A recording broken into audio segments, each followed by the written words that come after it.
Shamaa akkam nagaa jirtu ani Yoobsan Babeetii. Yoobsan argu YouTube channel like share subscribe gochuu hin dagatina. Egaa akkuma yeroo kaanii barnoota artii kutaa torbaffaa boqonnaa tokko haga sadiitti waliin ilaallee turre. Har'a immoo boqonnaa arfaffaa hawwannaa og-artiiwwanii yookiin immoo kan namatti hawwatu yookiin nama harkisu og-artiiwwan kan ta'ani kan waliin ilaallu ta'a jechuudha. Egaa mata duree boqonnaa sadaffaa keessatti seenaa fi aadaa maal fakkaata waliin kan jedhu keessatti ilaallee as keessatti immoo hawwannaa aadaa seenaan sun qabu og-artiidhaan agarsiisu keessatti maal fakkaata isa jedhu kan ilaallu ta'a jechuudha. Egaa Yoobsan argu YouTube channel like share subscribe gochuu hin dagatinaa. Namoota hin arginettis akka isaan arganii fi himuu hin dagatinaan isin jedha. Egaa faayidaa hojii og-artiiwwanii gochaan argisiisu keessatti og-artiiwwan gahee fi barbaachisummaa hawaasaa fi hawaasicha ibsu keessatti gahee olaanaa akka inni qabu beekuu yookiin immoo beeksisuun gahee hawaasichaati jechuudha. Sababni isaa og-artiin seenaa, aadaa, duudhaa fi bartee hawaasaa of keessatti qabateetu kan inni mul'atu waan ta'eef sun immoo gochaaf argisiisaa yeroo dhiyaatu hawwannaa inni namaaf laatu yookiin immoo waa keessaa barachuudhaaf kan nu gargaarudha jechuudha. Hojiiwwan gurguddoon akka tamsaasa kallattii TV irratti ta'uu danda'a, raadiyoo irratti ta'uu danda'a, kallattiidhaan ta'uu danda'a jechuudha. Waltajjii garaagaraa irratti kallattiidhaan, waraabbiidhaan sirba, sagantaa televezyiinoonaa, qophii tiyaatiraa kallattiidhaan mana tiyaatiraa galanii kan daawwatan dhimma hawaasummaa, waltajjii og-argaan miidhagsuu, og-argaan yookiin immoo kallattiin ilaaluutiin waan miidhaguu danda'u, giddugala bashannanaa qopheessuu, sirbaa fi shubbisa bu'aa og-artiiwwaniiti jechuudha warreen kun. Isaan kana keessatti egaa og-artiiwwan walitti dhufeenya keenya kan ittiin cimsudha jechuudha. Og-artiin yookiin shubbisni yookiin sirboonni walitti dhufeenya hawaasaa aadaan isaa qabu. Hawaasni bashannanuuf kan inni jaallatuu fi kan inni kana fakkaatu keessatti gammachuuf gadda isaa kan inni keessatti ibsatudha jechuudha. Inni kan biraan faayidaa aadaa Oromoo keessatti faaya aadaa Oromoo yookiin immoo bareeda isa jedhu faaya aadaa Oromoo keessatti immoo inni guddaa inni addaa sirboonni isaa yookiin immoo faaya isaa kan jedhaman tokkoffaa faaya kan jennu haala shubbisa naannolee yookiin immoo godinoonni garaagaraa walitti gaafa dhufu faaya ta'a jechuudha. Bareeda addaa laataa jechuudha. Sababni isaa godinoolee adda addaa keessatti shubbisa adda addaa qabaatu, dhiichisa adda addaa qabaatu, shaggooyyii addaa qabaatu, mirrisa adda addaatu jira waan ta'eef jechuudha. Faayi miidhagina hawaasaa kan ibsamu akkaataatti oomishuu, itti dhiyeessuu yookaan hiikatti laatu beekumsa kalaquuf hawaasicha qabuun kan wal qabatu. Uummanni Oromoof seenaan haala wal qabatan mul'atu keessatti immoo bakka jireenya isaa kan argisiisu, meeshaatti fayyadama isaa, ijaarsaaf qaama namaa dabalatee faayuun itti gargaaramanii inni kun faaya artii yookiin immoo og-artiiwwan agarsiisaan mul'ataniiti jechuudha. Faaya keessatti kan miidhaganidha jechuudha. Isaanis immoo faayidaawwan miidhaginaas miiraa fi yaada namaa gara poozitiiviitti jijjiiruun nama gammachiisan, bashannansiisan, nama miidhaginaan kan hawwatu, currisaa fi humna hafuuraatiin ofitti nama hawwatan keessatti kan ramadamudha jechuudha. Poozitiivilii yookaan hawaasni kun aadaa inni jaallatu, bartee isa miidhaa jiru kan ittiin keessatti argisiisnu isa poozitiivitee keessatti kan inni ittiin gammadu. Kan negatiivaa ta'e immoo kan inni irraa barateettiin gara poozitiivitti akka inni dhufu kan taasisu faaya miidhagina artiiwwan aadaa isaati jechuudha. Inni kan biraanii faaya keessatti wantoonni faayamanis kanneen akka faaya uffataan, uffannaa aadaa, faaya qaamarraa yookiin tumaa qaamarraa ta'uu danda'a, dibata halluuwwaniitiin ta'uu danda'a. Faayonni sun wantoota miidhagina faaya aadaa sanaa miidhagsaniiti jechuudha. Yeroo shubbisaa aadaa godinaalee adda addaa uffata adda addaa uffatanii akkanaan itti bareedu, marannaa mataatti kan isaan maratanii, qabannaa ulee, qabannaawwan adda addaa kan inni of keessatti qabatee jiru warreen kun faaya miidhagina isaanii jechuudha. Uffannaa aadaa keessatti naannoo Oromiyaatti uumaan Oromoo tokko yoo ta'u illee akkaataan ittiin isaan uffatanii fi uffannaa aadaa wal faayan godinoota walitti dhiyeenyaan garaagarummaa qabaatu jechuudha. Fakkeenyaaf naannoo uummanni uffannaa Walloo, Wallagga, Shawaa, Jimmaa, Iluu Abbaa Boor, Arsii, Baalee, Harargee, Boorana, Gujii jechuudhaani gaafa ilaallu haalli uffannaa aadaa isaa adda addaadha jechuudha. Inni kun immoo gaafa walitti dhufu immoo bareeda isaa laata, miidhagina isaa laata, faaya isaa haala adda ta'een addunyaan akka daawwattuu fi isa harkisaa jechuudha. Kanaaf inni kun faaya aadaa uffannaa keessatti jechuudha. Gochaa uffannaa aadaa godinaalee Oromiyaa erga hubatteen immoo tokko tokko isaanii gaafa ilaallu keessatti faaya qaamarraati. Qaama keenya keessattis immoo qaama miidhagfachuu yoo fudhanne ilaalle dhalli namaa miidhagee mul'achuuf jecha qaama irratti wantoota adda addaa dibachuu, hidhachuu, tumachuun miidhaginaa fi hawwatummaa ofiif dabalaa tureera jechuudha. Ammas immoo akkasumatti jira. Isaan sunis immoo leecalloo fi gatiin miidhaginaaf bu'aa tarii kan akka salphaatti ilaalamu miti jechuudha. Qaama miidhagfachuun kallattii aadaatiinis ta'e kallattii amantiitiin ni raawwatama waan ta'eef jechuudha. Inni kun immoo hawaasa isa daawwatu argaa dhageettii sana of argaa keessatti akka namni of ilaaluuf akka namni hawwate waan sana daawwatu taasisaa jechuudha. Inni kan biraa muuziqaa aadaa kunuunsuuf cimsuu keessatti gahee uummanni qabudha. Uummanni bara duriidhaa kaasee muuziqaa isaa fi aadaa isaa kan inni of keessatti kunuunfatu, kan inni keessatti calaqqisiifatu kunuunsa barbaada jechuudha. Aadaan kunuunfamu taanaan baduu danda'a. Haalli faayaa uffannaa kunuunfamu taanaan haala barbaachisneen ammayyummaatti gara fiduutti haala namaaf hin tolle, haala nama hin hawwannetti, haala safuu cabsuutti deebisuu danda'a. Kanaaf kunuunsa barbaada jechuudha.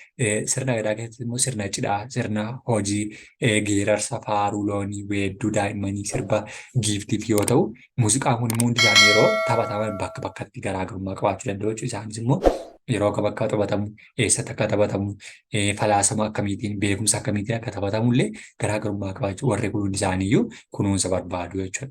Kan looniif faarfamuu fi kan cidhaaf faarfamu garaagarummaa qaba. Kan daa'immaniif faarfamuuf kan maanguddootaaf faarfamu garaagarummaa qaba. Kun immoo kunuunsameetu yeroo yeroo isaatti barsiifameenyaan walirraa walitti darbuu danda'a waan ta'eef jechuudha. Kanaaf kunuunsuun ni barbaachisa.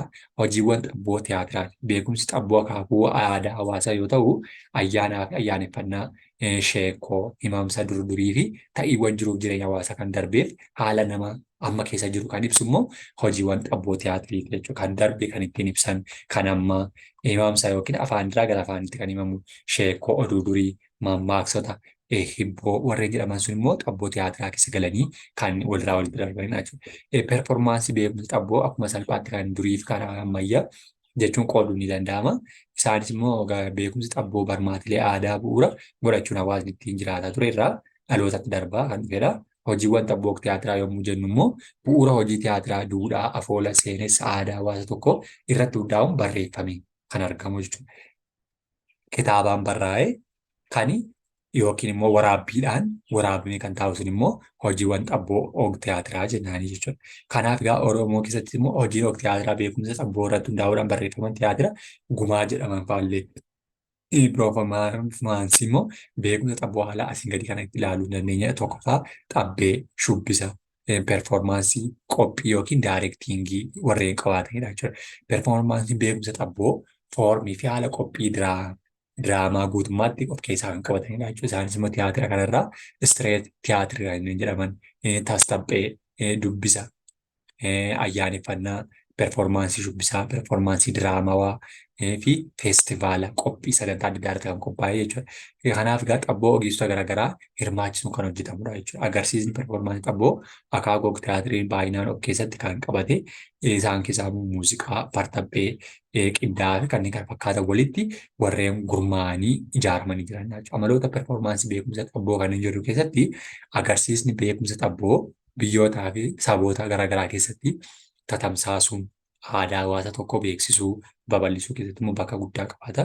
Amaloota gurguddoo performaansii beekumsa xabboo jedhamu immoo kan beekamu aadaa fi heera haaromsuu, barsiisuu, kabaja ayyaanotaa, seenessa yookiin sheekoo afaan hawaasa tokko guddisuu, bashannansiisuu, muuxannoo naannoo dhuunfaa tursiisuu yookiin waraabuuf argisiisuu, muuxannoo beekumsa xabboo waliin tursiisuu fi ifa baasuu kan dhokatee ture kan uummanni hin beekne kan hawaasni qo'atee biraan geenye qo'atanii barsiisuu beekumsa xabboo hawaasa tokko uummata bal'aatti argisiisuu uummata sana keessaa alatti akka inni bahee mul'atu performaansii beekumsa xabboo jedhaman kun hambaawwan aadaa kan darbe kan jiru fuuldura kan dhufu maalittiin argisiisuu akka danda'an xabboo iddoo adda addaatti gaggeeffamuu kan danda'u kan argisiisan warreen sun of keessatti qabataniitu isaan kan diraamaa aadaa jedhamuun beekaman. Diraamaa aadaa kun immoo hambaawwan adda addaa kanneen of keessatti qabatan weedduu, faaruu, shubbisa, seenessa, akaakuu tokkorraa gara kan biraatti kan inni ittiin darban jechuudha. Inni kan biraan ulaagaalee bu'uura irratti hundaa'uun hambaawwan aadaa eeguun ni danda'ama. Isaanis immoo tokkoffaa kabajuu. Seenaan keenya kabajamee jennaan hin badu jechuudha. To'annoo beekumsa xabboo qabaachuu, meeshaawwan durii yookiin qabeenyi durii kan jiran kan uumamaanis kan namtolcheedhaanii akka isaan eegaman to'annoo beekumsa hubannoo uummataa taasisuu, ibsa guutummaa yookiin dhugummaa waa'ee seenaa sanaa barsiisuu, icciitii fi amanamummaa waa'ee seenaa namni seenaa isaatti akka hin qaanofne seenaa isaa barsiisuu, amala aadaa isaa, amala naannoo isaa barsiisuu, aadaa bade deebisuu, aadaan dur ture maal akka inni ta'e dhugaa jiru itti himuu, itti fufinsa aadaa, aadaan kun immoo akka inni hin banneef dhaloonni haaraan gara dhufu akka inni itti fufullee taasisuuf nu fayyada jechuudha. Kabaja keessatti xabboo irratti hojjetu kamuu meeshaalee hambaawwan aadaa fi hawaasaa beekumsa sana kabajuun barbaachisaa akka ta'e, ulaagaa kabajuu jechuun immoo hordofuu qabu kan biraan biyya beekumsa xabboo sanaa keessaa fudhataniif beekamtii kennuu. Aadaan bakki sun eessaa dhufe kanaaf kabajni kennamuufii qaba, beekamtiin kennamuufii qaba. Isa jedhuuf aadaan gahee guddaa taphataa jechuudha. To'annoo beekumsa xabboo keessattis to'annoo hawaasni tokko aadaa fi meeshaalee hambaawwan aadaa isaa irratti murteessuu mirga guutuu qabaachuu. Kun kan aadaa kooti, kun kan seenaa kooti jedhee beekuu guddinaaf hojiiwwan dirqama diraamaa isaa keessatti lamaloonni mirga hawaasaa kan ittiin kabajamu kan inni ittiin mul'ifatu ta'uu qaba. Performaansii diraamaa aadaa. Diraamaa aadaa yookiin beekumsa xabboo dhugumaa fi guutummaa hojii isaaf bakka guddaa akka inni qabaatu gochuu, weedduu weeddifamu yookiin beekumsa xabboon agarsiifamu aadaa isaa ta'e beeksisuu, barbaachisummaa beekumsa isaa xabboo immoo leecalloo yookiin qabeenya achi keessa jiru. Leecalloon qabeenyadha, diinagdee isaa hawaasummaaf akka inni isa fayyadu hubachiisuu, faayidaa akka inni qabu uummata sana yoo barsiisanii gara tiyaatiriitti jijjiiruudhaan immoo akka inni itti fayyadamullee taasisuudha jechuudha. Faayidaa diinagdee keessatti beekumsa xabboo tiyaatiraa agarsiisuun agartiiwwan kan biroo irraa galii irraa argachuu ni danda'ama. Galiin argamu faayidaa nama dhuunfaarraa eegalee hawaasummaaf akka biyyaatti illee guddina diinagdee keessatti gahee guddaa qabata. Faayidaa hawaasummaa aadaa hawaasa tokkoo addunyaa barsiisuu, sabaaf sablammii hin beekne barsiisuuf nu gargaara. Aadaa keessatti qabu immoo aadaan amantaa kan jedhu of keessatti waan qabatuuf aadaan barteewwan duudhaawwanii fi taatee dur darbaniif amma jiraniif gara fuulduraatti kan of keessatti qabatu of keessatti qabatee waan jiruuf faayidaan aadaallee gahee kana keessatti qabateetu beekumsa hubannoo akka hin argatu taasisa jechuudha. Boqonnaa arfaffaa waa'ee aadaa fi beekumsa aadaa akkasuma hubannoo kalaqaa artiiwwanii barbaachisummaa isaanii muuziqaa kunuunsuun maaliif akka barbaachisu faaya aadaa uffannaa aadaa